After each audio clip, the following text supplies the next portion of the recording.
The sky breaks like a dropped plate, and the whole world looks up because a shadow as big as a continent swallows the sun.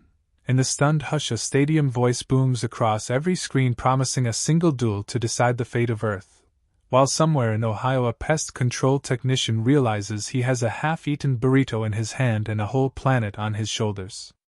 I was not supposed to be important that day. I was supposed to finish the downtown extermination route, apologize to Mrs. Reynolds for the ant problem returning because she kept a candy bowl by the window, and then go home to microwave leftovers and lose at online trivia. The afternoon had that static-filled heat that makes everything taste like old pennies. Birds went quiet. Car alarms hiccuped and stopped. A dog across the street whined and sat down like it had remembered religion. My phone flashed the Eclipse live stream my cousin had sent, captioned with the usual sarcasm, and then the feed glitched and the camera operator cursed, and the eclipse became a wall. Not darkness exactly. More like something had set a lid on the world. When I stepped onto the sidewalk, the air felt crowded, like 1,000 unseen people were holding their breath at the same time. Everyone had come outside.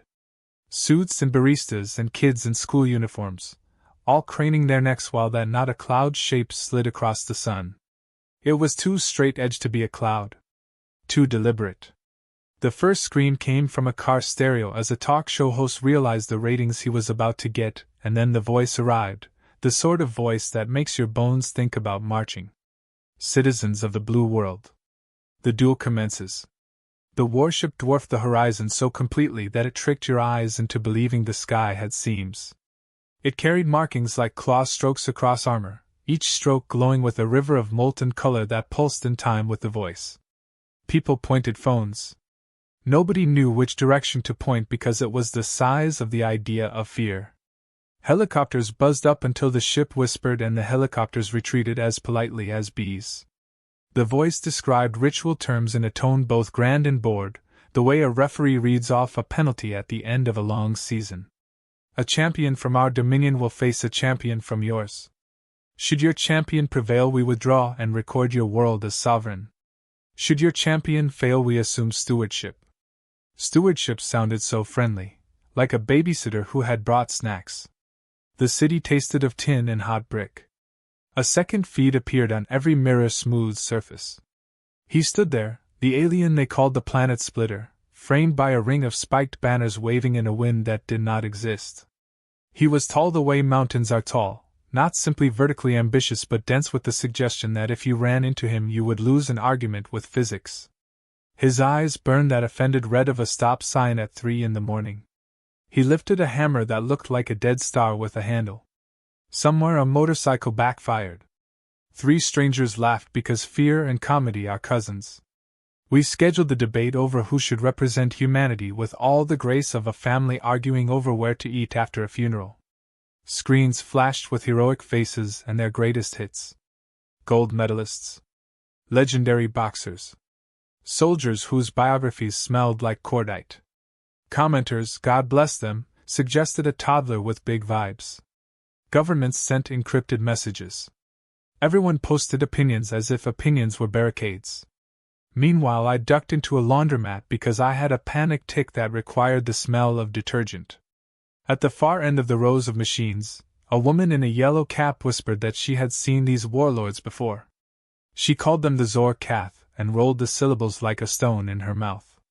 Another voice replied through a phone speaker that all this was surely a prank, a theater piece, because the ship had to be fake. Fear sprints but denial has better shoes. While they argued, a shimmer tugged at the corner of the room, a mirage where no heat should be, and a silver bead of light formed and blossomed like a flower drawn by a mathematician. The bead stretched into a strand. The strand subdivided into a lattice. Every pair of eyes in the laundromat snapped to it. A kid raised both hands as if to catch the light the way you might catch snowflakes. The emissary stepped through. Emissary is generous. It had the posture of a scythe and skin like moonlight on water and a mouth that, lucky us, formed human vowels. It did not smell like anything I could name, only like the idea of air that had been filtered through a cathedral. It held a staff that hummed like a refrigerator. People backed up as if the floor had become a rumor. The emissary rotated its head past us, not quite looking, more like sampling, and I clutched my work bag tight because no one steals your wrench set in the apocalypse. To ensure fairness, said the emissary, we will choose your champion. The word choose flapped through the laundromat like a startled bird. Someone asked based on what, and the emissary said probability fields and narrative resonance, which sounded like a prank until the staff lifted and bloomed into a net of light. Every person in that place glowed for a second. The net flared, dimmed, pivoted, then locked onto me the way a vending machine locks onto the only dollar bill that will never be accepted. This individual, the emissary said. The staff made a soft bell noise that my molars felt. People looked at me as if I had sneezed during a eulogy. I tried out a laugh. It did not sound like my laugh. I am Derek, I said, because the brain sometimes introduces itself to danger as a courtesy. I exterminate things. Roaches and sometimes raccoons. I am very good at ladders. The emissary did not blink because I suspect blinking is an Earth hobby. It extended the staff. A thin ring of light slid toward me, as gentle and unstoppable as a tide. I stepped back into a washing machine that thumped like a heartbeat. Outside, sirens braided into each other. The ship's shadow made noon into the sort of twilight that confuses moths. The emissary tilted its head and I realized it was listening to something distant, like a referee checking with the booth. Then it nodded toward a patch of air, and the patch peeled open to show a corridor made of darkness stitched with stars. The corridor did not belong to the room. It did not belong to gravity. It looked like the inside of a thunderclap. I wanted to run. I wanted to call my mother and ask about that time she said I was special and whether she had been specific. My phone vibrated. It was my manager asking whether the Reynolds job could be bumped to tomorrow. I stared at the text as if tomorrow were still a place one could drive to. People started whispering my name because it was easier than saying the word champion. The woman in the yellow cap squeezed my arm with a strength that surprised me and said, "Do not let them make you small." A boy thrust a pack of gum into my hand as if it were a talisman. The emissary offered a mask like a clear seashell. For breathing, it said. The last syllable uncurled into an echo. The corridor that had swallowed me now spat me into something like the lobby of a nightmare shopping mall, except the shops all sold weapons and most of the shoppers had more than 2 arms. The floor was a wide metallic disc that rotated slowly beneath my feet, surrounded by high walls lined with cages. Each cage held something alive and unpleasant to look at for more than a second. Some were hulking shapes with tusks like chrome, others were wiry and twitching, some just floated like gas-filled jellyfish pulsing in time with some private rhythm. The air was warm and heavy, carrying the smell of oil, metal, and something faintly sweet that reminded me of overripe fruit. A booming announcement in a language that sounded like 2 trains colliding echoed overhead. I understood nothing except that it was probably about us.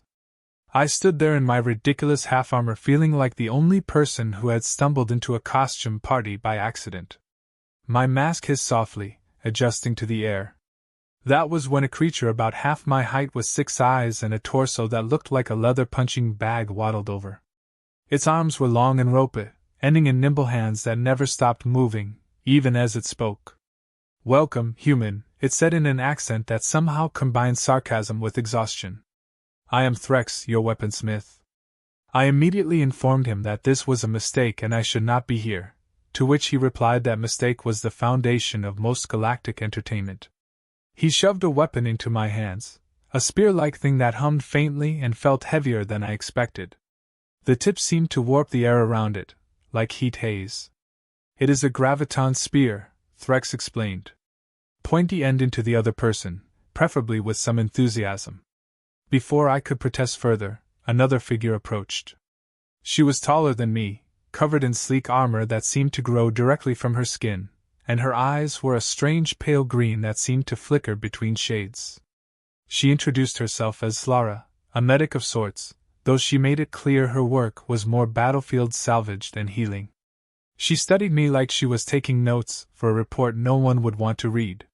"You are smaller than expected," she said finally.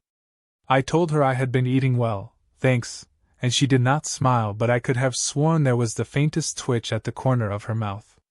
She informed me that survival depended on learning quickly, fighting dirty, and accepting that the crowd loved nothing more than a surprise.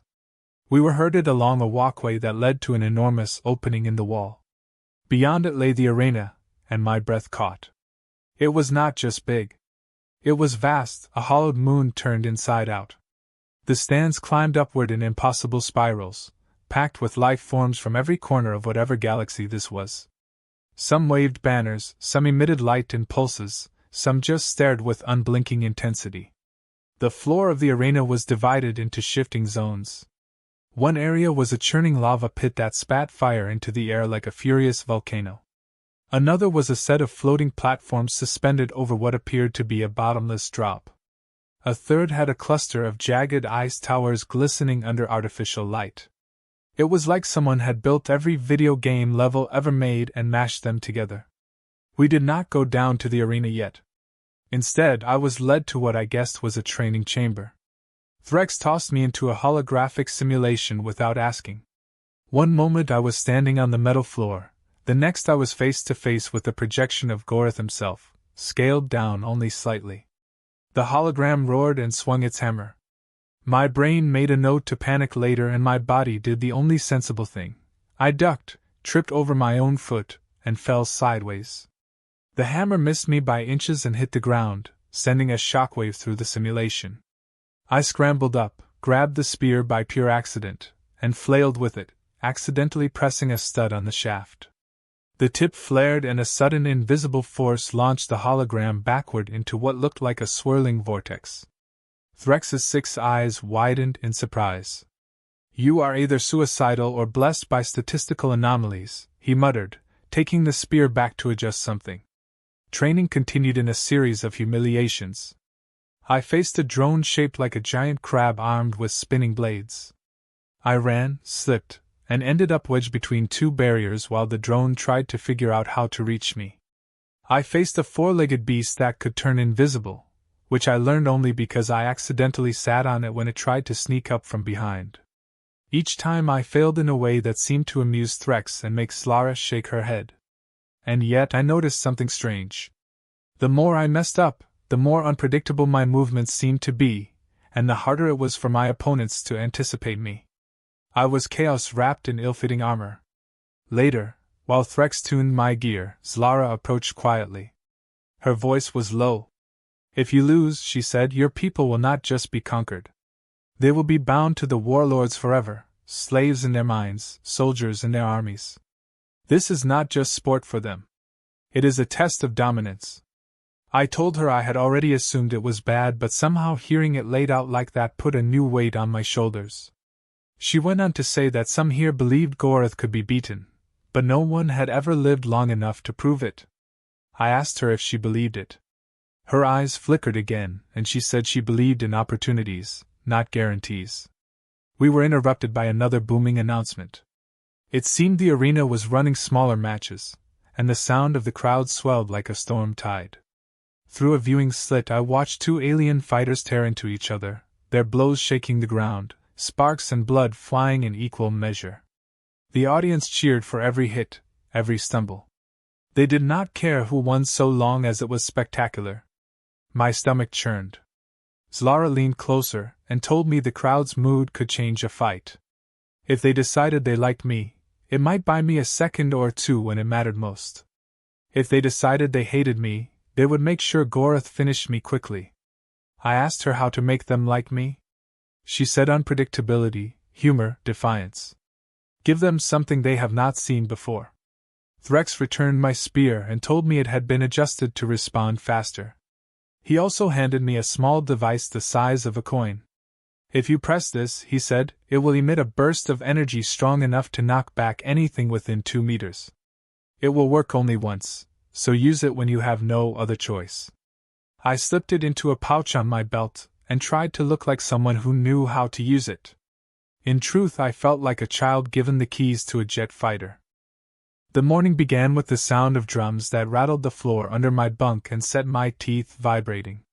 The mask hissed in its usual way, but the air felt different, heavier, as if the arena itself had decided to lean closer. Threx appeared without knocking, his 6 eyes already busy assessing the state of my gear. He tossed me a piece of dried something that he claimed would boost my stamina. I asked what it was. He said it was better if I did not know. I chewed it anyway and tried not to think about the possibility that it had once been alive and screaming. Zlara came in moments later, her armor glinting in the artificial light, her face unreadable. "Today you face Gorath," she said, as though the fact might have slipped my mind. I reminded her that I had never faced anyone in my life who could bench press a small car, let alone whatever Gorath could do, but she ignored the joke and told me to remember what we had discussed about unpredictability. "The crowd will save you if you give them a reason," she said. I wondered if there was a way to make 10 billion strangers like me before lunch. We were marched down a long corridor, the floor vibrating with the cheers and roars of the crowd above. The noise was like weather, unpredictable and loud enough to be felt in the chest. I could hear individual voices in the swell of sound, each one distinct and alien, yet all of them blending into one enormous appetite for violence. The gate ahead was closed, but light spilled through the seams, bright and shifting. Threx adjusted the straps of my armor and muttered that the graviton spear's power cell had been fully charged, and that if I somehow survived, I owed him something valuable from Earth. Zlara walked beside me, quiet, occasionally glancing toward the stands above as though looking for someone. I tried to ask who, but before she could answer the gate began to open. The arena was brighter than I had imagined. Light from dozens of suspended orbs shone down, reflecting off surfaces that shifted and moved even as I stepped forward. The floor was already rearranging itself into a chaotic mix of jagged terrain, floating platforms, and pits of bubbling molten metal. The heat rolled over me in waves. Across the expanse stood Gorath, and even though I had seen him in holograms, the reality was worse. He was enormous, his armor seeming to grow out of his body like plates of living metal. His hammer rested easily on one shoulder, but the way the ground trembled each time he shifted his stance told me it was far from light. His eyes locked on me and did not blink. The crowd's reaction when I stepped forward was mixed. Some cheered, others jeered, and a few simply stared as though trying to decide if I was already dead. I could hear the betting announcers' voices in the background, rattling off odds so absurd that even I almost laughed. Gorath raised his free hand, and the arena quieted just enough for his voice to carry. "Your world ends today," he said, his tone as calm as a judge delivering a sentence. I tried to look casual, shifting my grip on the spear. "Can we start after lunch?" I called back, the words out before I could stop them. The crowd erupted, some in laughter, others in outrage. Gorath's expression did not change, but I could swear his grip on the hammer tightened. The signal to begin came in the form of a low, resonant tone that seemed to ripple through the ground. Gorath moved faster than I thought possible for something his size, covering the distance between us in seconds. I stumbled sideways, tripping over a chunk of uneven ground, and his hammer came down where I had been standing, the impact sending a shockwave that knocked me off my feet. I rolled, scrambled up, and jabbed the spear forward without aiming. The tip glanced off his armor with a hiss, leaving only a faint scorch mark. The crowd roared not for me, but for the idea that I had made contact at all. The fight became a strange dance, mostly involving me trying not to be in the same place as Gorath's hammer. He swung with enough force to send chunks of the arena floor flying, some smashing into distant walls. I ducked under one swing, lost my balance, and slid down a sloping panel straight into a shallow pool of glowing liquid. I yelped, scrambled out, and realized the substance clung to my armor in a way that made me shimmer under the lights. The crowd loved it, and for a moment I realized that every stumble was feeding their attention. Gorath came at me again, and I flung a piece of the glowing liquid in his direction. It splattered across his visor, obscuring his vision for just a second. The noise from the stands surged. I ran, not because I had a plan, but because moving felt safer than standing still. I darted between floating platforms, using the spear to vault over gaps. Gorath followed, his leaps sending shockwaves through the air. I reached a narrow strip of ground just as he landed behind me, the force sending me sprawling forward. My hand hit something soft. An alien snack from the crowd had fallen near the edge of the arena. Without thinking, I grabbed it and hurled it backward. It hit Gorath's visor again, the sticky residue blinding him briefly. The laughter from the stands was almost deafening. I was starting to understand. They did not just want strength. They wanted a show. But Gorath was not playing for laughs. He tore the snack from his face and swung, the hammer grazing my side hard enough to send me spinning. Pain flared, and I staggered back, barely able to keep my grip on the spear. I pressed the coin-sized device Threx had given me, and an invisible burst of force exploded outward, knocking Gorath off balance for the first time. The crowd gasped. I used the moment to put distance between us, my heart pounding. Zlara's earlier words rang in my head. Give them something they have not seen before. Gorath roared, the sound echoing across the arena like a storm. He charged, hammer raised, and I braced for impact. At the last moment, Zlara's voice cut through the noise from somewhere in the stands. Now. I had no idea what she meant, but instinct took over. I feinted left, stumbled right, and Gorath's hammer slammed into the ground where I had been, cracking the surface and sending a panel spinning upward. I used the panel as a ramp, running up and leaping over him, jabbing the spear down as I passed. The tip struck just under his shoulder, and for a heartbeat his movements slowed.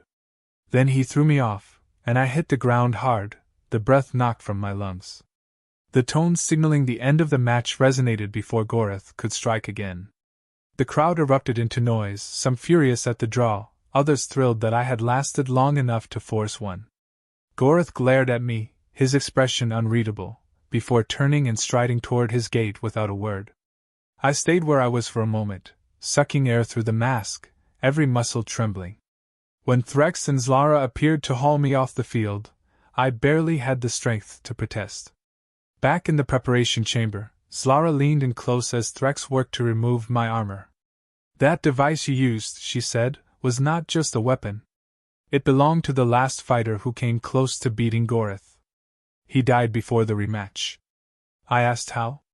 Her eyes flickered in that strange way again. Assassinated, she said quietly. I stared at her, unsure if I had heard right.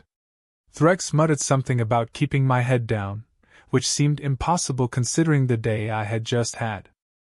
The corridors beneath the arena were quieter after a draw, but only in the way a storm is quieter when it has moved to the next valley.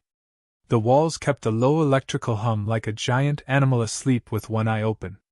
I walked between Threx and Zlara, aching in places I did not know could ache, and every time a door sighed open I expected a hammer to come through it. The crowd above us roared for other fights, for other lives, but the sound dropped to a murmur down here, like gossip shared by metal. Zlara moved with that controlled grace she had, scanning corners the way a medic learns to read rooms for trouble. Threx kept his hands busy taking apart the spear as we walked, pieces vanishing into his belt pouches and reappearing with tiny improvements I could not see. He said I had surprised the statistical gods and they were now angry about the paperwork. We reached a chamber that pretended to be private. The ceiling bowed low over a ring of worktables. Hollow screens floated like slow fish, displaying fragments of the arena in real time. Threx set the spear on a slab and began to arrange tools with the precision of a surgeon who never lost a patient because his patients were weapons. Zlara sealed the door, then turned to me with a look that asked whether I was ready to hear something that might rearrange my fear into a different shape. There are rumors, she said, and in this place rumors are often filed truth. Gorath is not what the legends claim. He is not invincible. Something in his chest does not belong to him. She told me there had been a battle long before this tournament, a rebellion put down with flames and gravity tricks, and Gorath had come away from it alive but not whole. The Warlords rebuilt him. The way she said rebuilt made the air colder. He carries a heart that needs a very specific rhythm. Interrupt that rhythm and the mountain falls. I told her that great, we only needed to interrupt the rhythm of a monster who could throw buildings. Threx cleared his throat and slid a schematic onto the table, lines of light weaving a skeleton over the shape of a giant. He tapped a point just beneath the left breastplate, where the plates overlapped like scales.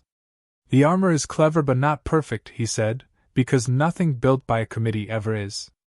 A pulse strong enough at that point could scramble the heart long enough to make him forget his name. He glanced at me, all 6 eyes blinking in slow sequence. The difficult part, of course, is getting you close enough to press the button without being converted into a story told over drinks. I confess that pressing buttons was one of my core competencies, but reaching them was the challenge.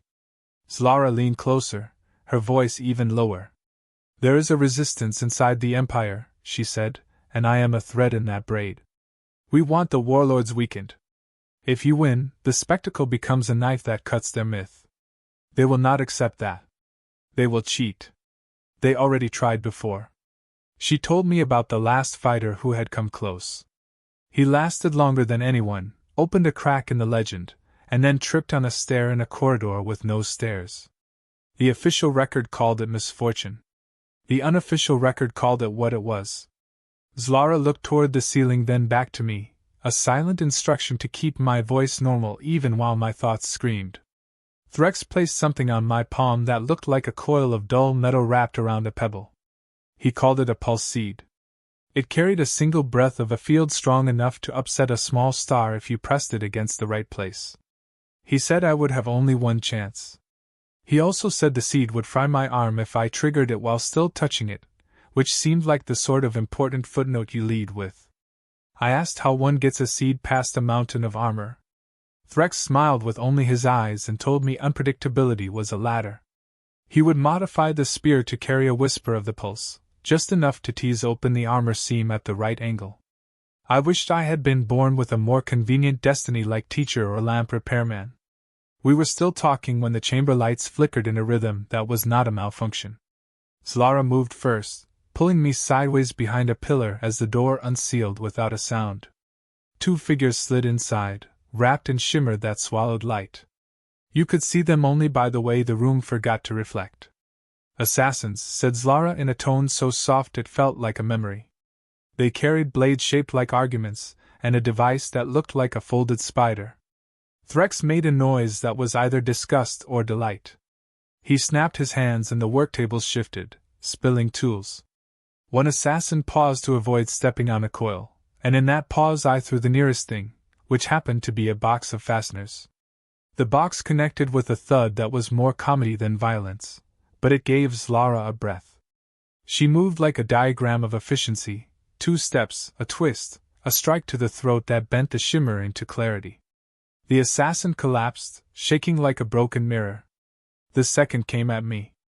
I tripped on nothing, slammed into the slab, and accidentally hit a control that sent the slab shooting backward into his knees.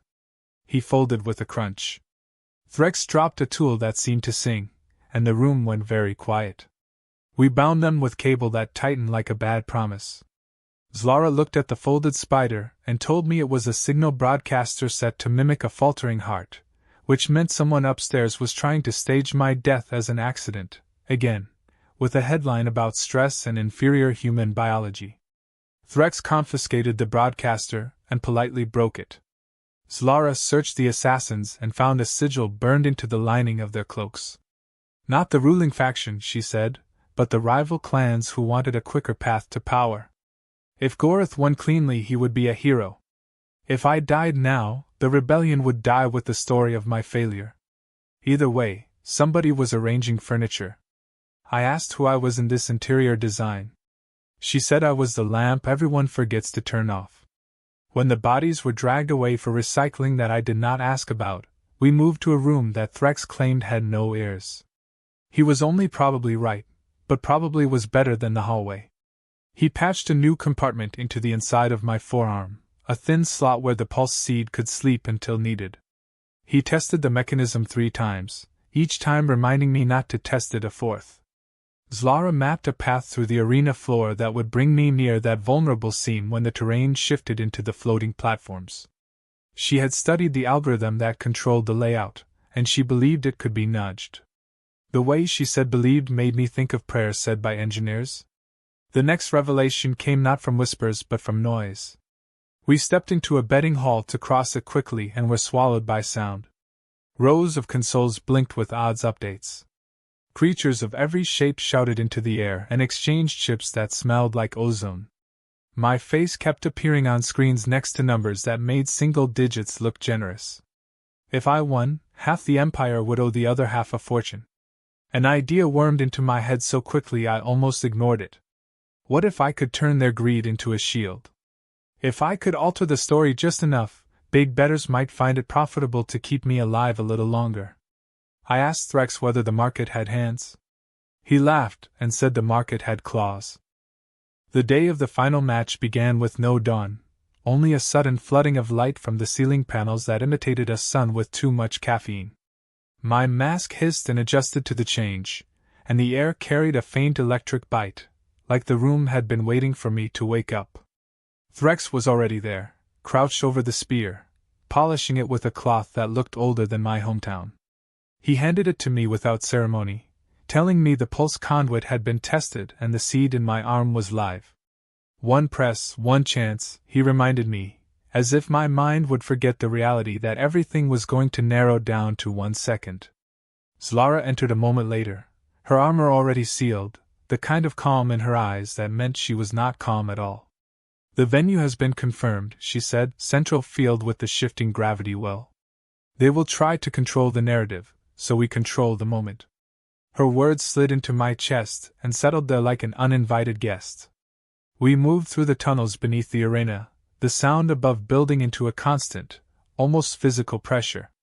The crowd was already restless, hungry for spectacle, for blood, for the kind of victory they could retell in bars and data streams for decades.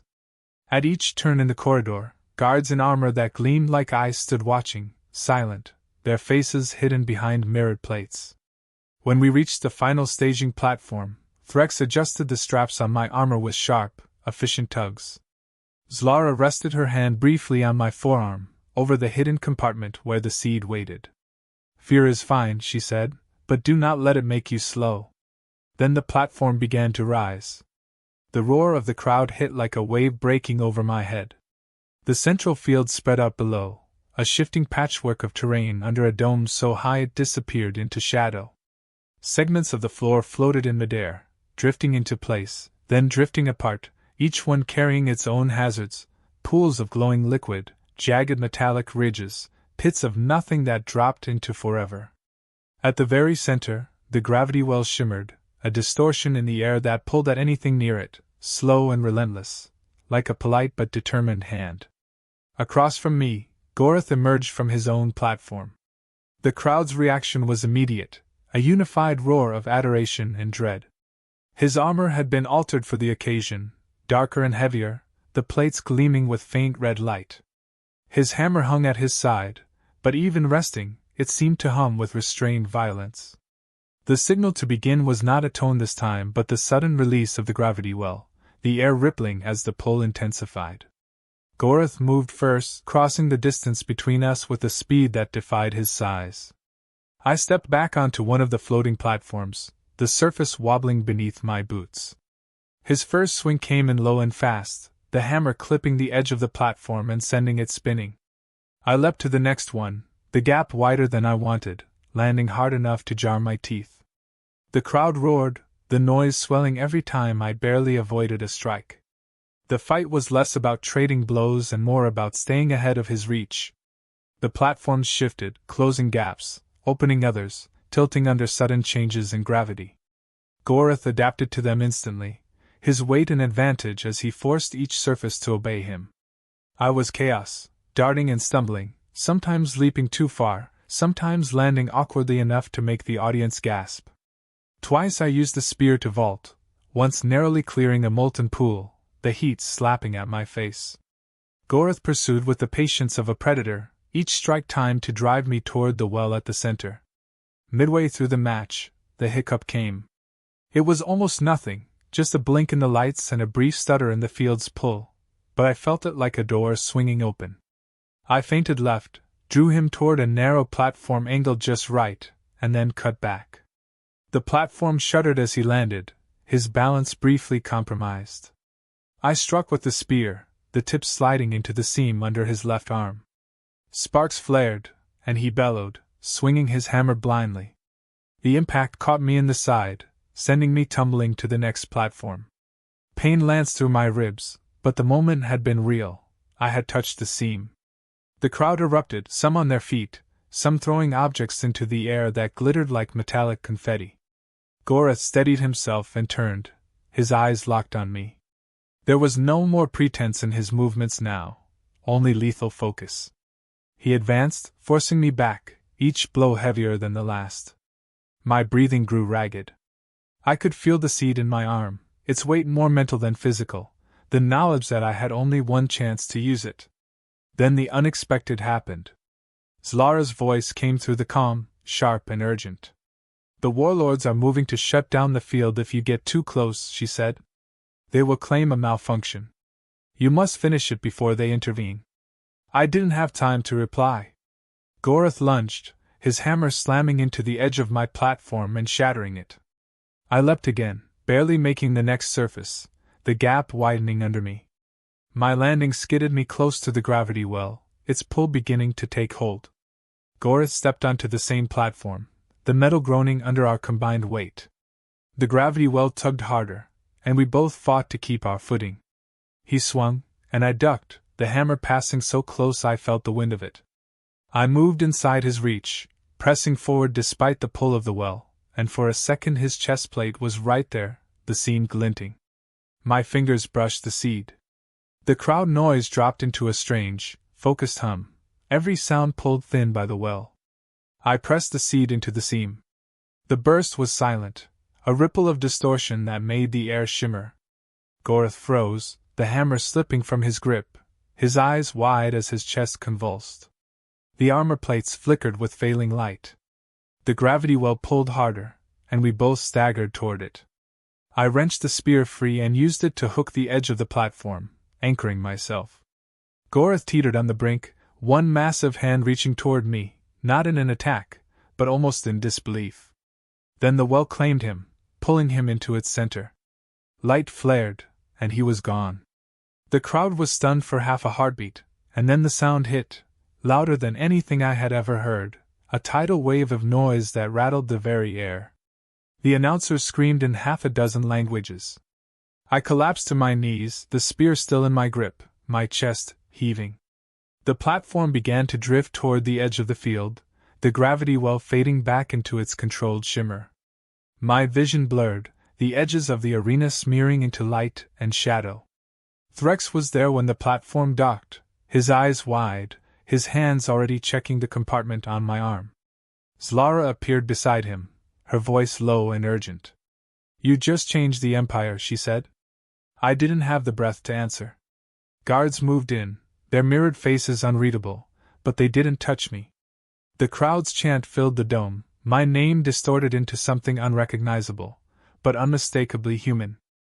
The ship that carried us away from the central field was quieter than I expected, as if the noise of the crowd had been locked inside the arena and could not follow. My ears still rang with the sound, a hollow echo of my name distorted into something that belonged to the galaxy now, and not just to me. Threx sat across from me, the spear laid carefully across his knees like a sleeping animal. He kept glancing at it, then at me, as if trying to decide which one of us had done the more improbable thing. Zlara stood near the door, speaking into a low calm, her voice urgent but calm, relaying details I could only guess at. I leaned back against the wall, my ribs aching, my head full of a strange buzzing that was not entirely pain. Somewhere beneath all of it was the steady beat of realization that Gorath was gone, and I was still breathing. When we docked at the preparation bay, the atmosphere shifted. Technicians and handlers moved quickly, some nodding in my direction with reluctant respect, others ignoring me entirely as if acknowledging me might get them into trouble. Word traveled faster than light here, and I could feel it threading through the air, the human one.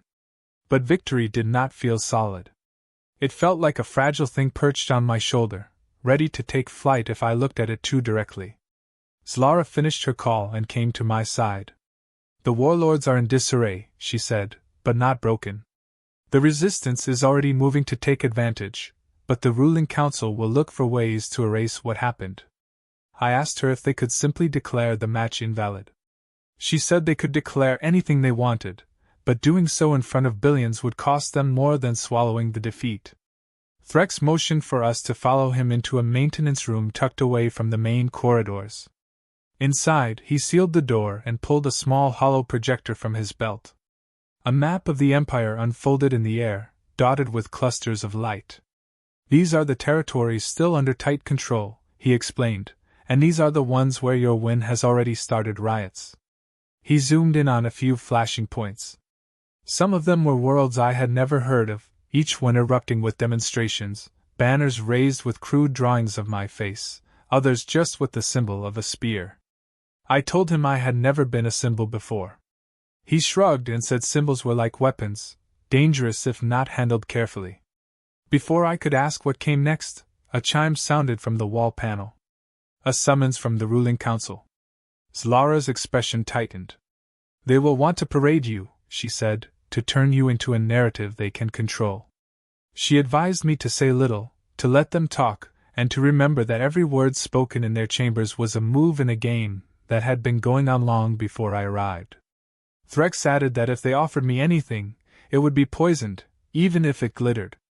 We left the maintenance room and followed a narrow path that bypassed the crowded main hallways, eventually arriving at a massive set of doors flanked by guards in ceremonial armor.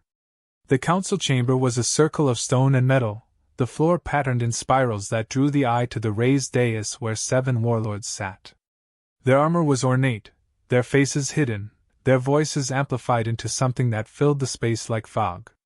They spoke in turns, each one offering praise in the most begrudging way possible, noting the spectacle I had provided, the entertainment value, the way I had upheld the ritual of combat.